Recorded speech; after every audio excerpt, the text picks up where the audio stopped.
Hey guys, if you have any questions, let's just open it up. Scott, that was an incredible night of fights filled with amazing comebacks, a massive retirement, and Benson Henson's showing that he's still got it at a world level. What do you make of the whole card? I think it was really exciting. I think that the fights really delivered tonight, and the crowd, again, was spectacular. It's one of my favorite places to go to watch a fight, and I think we broke some attendance records today. I think this is the largest crowd to ever watch a Bellator fight here in Dublin. So we're excited. I think we saw a lot of the young prospects coming up. I think SBG is doing a great job. They have such a great system here of developing fighters, and we're going to continue working with John and come back in February next year. Obviously, the fight was kind of set up for a massive potential win for Peter Queally in front of his home crowd. Benson causing the upset with that one. Was that a surprise to you in terms of how that fight played out? No, not at all, because when you have two fighters at that level, anything can happen. You know how MMA is, anything can happen. And Benson, again, showed, like you said, he's still got a lot of gas in the tank. And I'm excited about what we can do for him next. Now, listen, Peter's a great fighter too, and wasn't his night, but I know he'll be back. Just one more thing for me, I have to ask two things. The rumours of Fedor and Anderson Silva in the potential Japan fight. Could that realistically happen? Well, that was what Ariel was saying. Hey, I have this premonition or this dream about this fight happening, and I'm like, well, the truth is we've already offered that fight to Anderson, and it wasn't going to be in Japan. It was going to be in the U.S. somewhere. We were looking at New York or L.A., but Anderson wanted to box. This was when he came off the boxing fight in the Middle East. So we haven't really talked to him. I know he's got a big fight coming up here at the end of October with Jake on Showtime pay-per-view. So let's see what happens. And would I like to put those two guys together at some point? Absolutely. I think that'd be a lot of fun. That's why we reached out. You got two goats. One a little lighter than the other. I think weight would be an issue, but if we could work that out, that would be an amazing fight. Last one, I'm sure you're going to get asked about this one quite a lot. Obviously, Nate Diaz is a free agent. You've been linked with him. Is that someone you're going to be gunning for? Well, here's the thing: is that my guys reached out to the management, and the manager came back and said, "Look, he still has an exclusive negotiation period, and so let's see how that plays out." Hi, Scott. Just two quick ones for me. First and foremost, I guess Melvin Anoff retired tonight after a tough fight in the end for him. I wonder if you just have a few words for him about his career and his impact in mixed martial arts. Melvin he has a very special place in my heart, because that guy his fighting style has always been no fear and go, and either he takes them out or he gets taken out. He is a warrior, and so I followed his career. I first saw Melvin fight in 2006 in K1. Didn't work out for him that night. He fought Ray Seffo. Ray looked like he was 225. Melvin looked like he was 185. But he went there and swung until it didn't work out for him. And I've promoted his career. I followed his career. I've been a fan. I just love the way he brings it and his attitude. And he's I consider him a friend and his family. We're all we worked together for many years.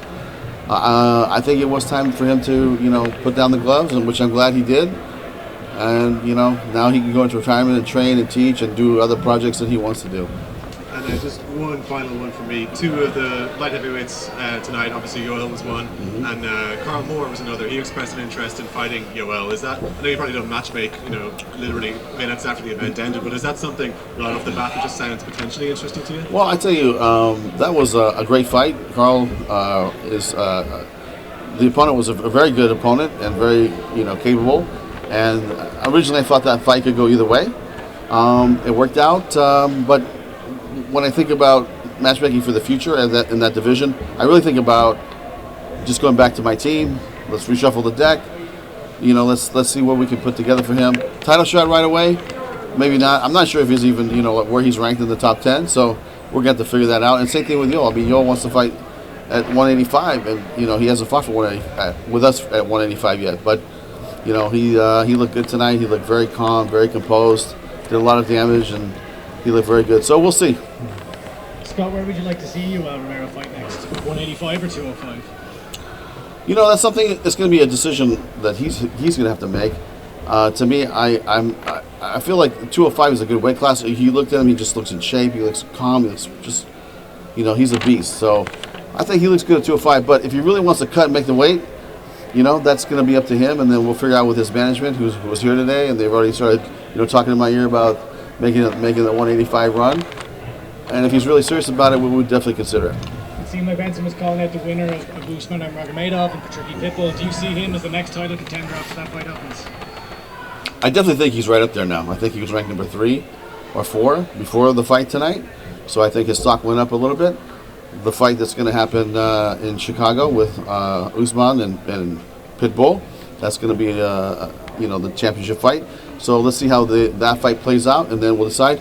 But I tell you, it's when I look at this 155-pound weight class, it's getting stacked, and it's just growing and growing and growing. And I think we have some real great talent. And when I think of Masayev, and I think of Usman, and I think of Pitbull, I think of Benson, I think so we got a great division. It might be our tournament next year that we'll put together. Pedro Carvalho had a great win over Mads Burnell tonight. He's asking for the winner of Jeremy Kennedy and Aaron Pico. Is that a matchup that you'd like to make? I mean, it's definitely a consideration.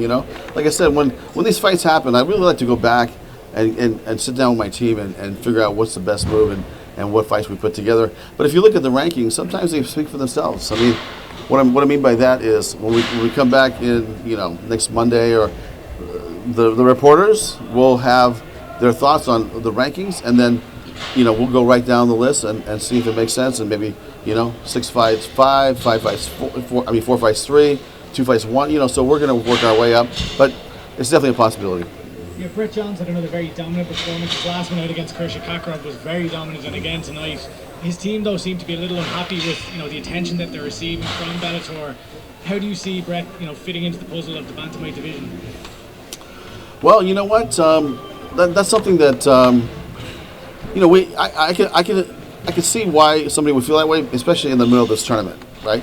I mean, we're in the middle of a great bantamweight division tournament, and it's going to be hard for somebody to get a little bit of shine on them until this tournament's over, because that's the focus of the bantamweight tournament right now, or that bantamweight division. Scott, who do you think is a person that emerged from this card or maybe the card before that could be the next headliner for Bellator in Ireland?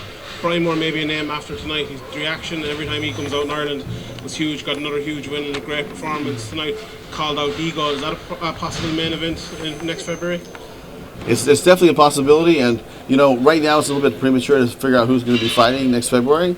But I think we've always delivered great cards here, and I think that we'll bring back another amazing fight card, and that's definitely a possibility.